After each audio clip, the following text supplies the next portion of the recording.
भक्त के संबंध से कल्याण। 8 मई 1820 को सुराखाचर ने श्री स्वामीनारायण भगवान से पूछा कि ऐसा कहा गया है कि जिसके कुल में भगवान का एक भी भक्त होता है उसकी एकोत्तर पीढ़ियों का उद्धार हो जाता है, किंतु उस भक्त के गोत्र में संत तथा भगवान के कितने तो द्वेषीजन भी होते हैं, फिर भी उनका उद्धार होता है, वह कैसे होता है? तब श्री स्वामीनारायण भगवान बोले, जैसे देवहूति ने कर्दम ऋषि के साथ पति रूप में भाव रखते हुए संग किया था, तो भी कर्दम ऋषि में स्नेह रहने के कारण उसका उद्धार हो गया, तथा 100 भरी आरशी का सुंदर रूप देखकर ही उनके साथ मानधाता राजा की 50 पुत्रियों ने विवाह किया। उन्हें 100 भरी में काम भाव से स्नेह था, तो भी आरशी के समान ही उन सबका कल्याण हो गया था।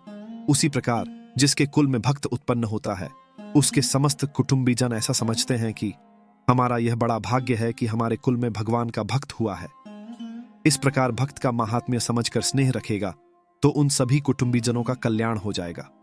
और जो पितृयादि मरकर स्वर्ग में गए हों और वे भी यदि ऐसा समझें कि हमारे कुल में भगवान का भक्त हुआ है, ये हमारा बड़ा भाग्य है, ऐसा समझकर वे भगवान के भक्त से स्नेह रखें तो उन पितरों का भी कल्याण हो जाता है। किंतु भगवान के भक्त के साथ जो वैर भाव रखता है उसका कल्याण नहीं होता। वह ज्यों ज्यों भगवान के भक्त के साथ वैर करता रहता है, त्यों त्यों उसकी बुद्धि भ्रष्ट हो जाती है, तथा जब वह शरीर छोड़ता है तब वह उसी नरक कुंड को प्राप्त होता है जहां पंचमहापाप करने वाले पड़े रहते हैं।